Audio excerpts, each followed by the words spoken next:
আফসোস, এটা আফসোস দল, এটা মায়ের দোয়া ক্রিকেট টিম। ওয়ার্ল্ড ক্লাস বিশ্বমানের 5টা উইকেট পড়ে যাওয়ার পরেও কাজে লাগাতে পারি নাই সুযোগটা।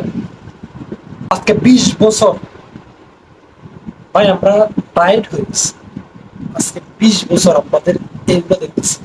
টেস্ট ক্রিকেট আজকে আমরা 20 বছর খেলতেছি, কিন্তু আমাদের ব্যাটিং এ কোনো উন্নতির কোনো ছায়া দেখতে পাচ্ছি না। বোলিং এ একটু ইমপ্রুভমেন্ট হতেছে, খুবই ভালো, কিন্তু আমাদের ব্যাটিংটা জীবনে পরিবর্তন হবে কিনা এটা কোনো বলা যায় না। ব্যাটিং করতে আসছে সাদমান ইসলাম, মনে হতেছে বুমরার বল জীবনেও খেলা নাই। কি রে ভাই, এত একটা মানুষ, তুইও একটা মানুষ, বল যায় কোন দিকে, ব্যাট যায় কোন দিকে, মানে কি একটা অবস্থা।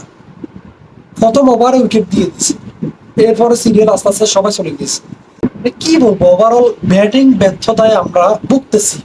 আমরা জানি না আমাদের ব্যাটিং কোন দিন ঠিক হবে, ব্যাটিং অর্ডার কোন দিন ঠিক হবে। আমরা এই টেস্ট ম্যাচটা জিততে পারলে আমরা টেস্ট চ্যাম্পিয়নশিপের ভালো একটা কিছু করতে পারতাম। এই দুটো টেস্ট ম্যাচের মধ্যে এই একটা ম্যাচ জেতার সবচেয়ে বড় সুযোগ ছিল, আমরা পারি নাই আমাদের ব্যাটিং ব্যর্থতার কারণে। এক্স্যাক্টলি, আমাদের ব্যাটিং ব্যর্থতার কারণে আমরা হেরে গিয়েছি এই টেস্ট ম্যাচটা। সুযোগ ছিল, আমরা কাজে লাগাতে পারিনি। আমাদের বোলাররা সুযোগ তো করে দিয়েছে, কিন্তু আমরা সে সুযোগ কাজে লাগাতে পারিনি। আমাদের ব্যাটিং যদি একটু ভালো হতো, আমরা অবশ্যই ডেফিনেটলি আমরা ইন্ডিয়ার সাথে ইন্ডিয়ার সাথে প্রথম টেস্ট ম্যাচটা আমরা জিততাম, কিন্তু আমরা হেরে গিয়েছি আমাদের ব্যাটিং ব্যর্থতার কারণে। আমাদের এই ব্যাটিং ব্যর্থতা আমাদের এই ব্যাটিং ব্যর্থতা জীবনেও কাটবে না। আজকে 20 বছর ক্রিকেট খেলতেছে তারা, আজকে 20 বছর তারা টেস্ট ক্রিকেট খেলতেছে, কিন্তু তারা এখনো ব্যাটিং ব্যর্থতায় ভুগতেছে। অনেক বড় সুযোগ ছিল, আমরা কাজে লাগাতে পারিনি।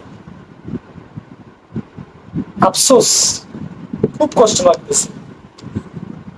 যখন দেখতেছিলাম রোহিত শর্মা, শুভমান গিল, জায়সওয়াল, কে এল রাহুল, ঋষভ পান্ট এদের মতো ব্যাটাররা আউট হয়ে গেছে, বিশ্বমানের ব্যাটার, ওয়ার্ল্ড ক্লাস ব্যাটার, এদের মতো ব্যাটারকে আমাদের বোলাররা আউট করে ফেলছে।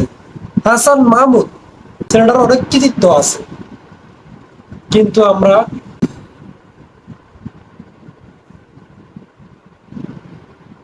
কষ্ট লাগে ভাই, ভীষণ কষ্ট লাগে।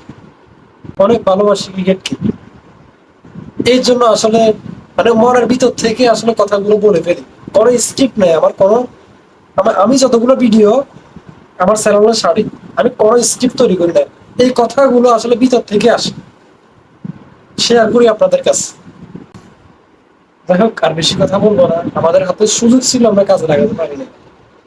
আমরা বিশ্বকে দেখিয়ে দিতে পারতাম যে আমরা ইন্ডিয়ার মতো দলকে আমরা হারিয়েছি, আমরাও ওয়ার্ল্ড ক্লাস টিম।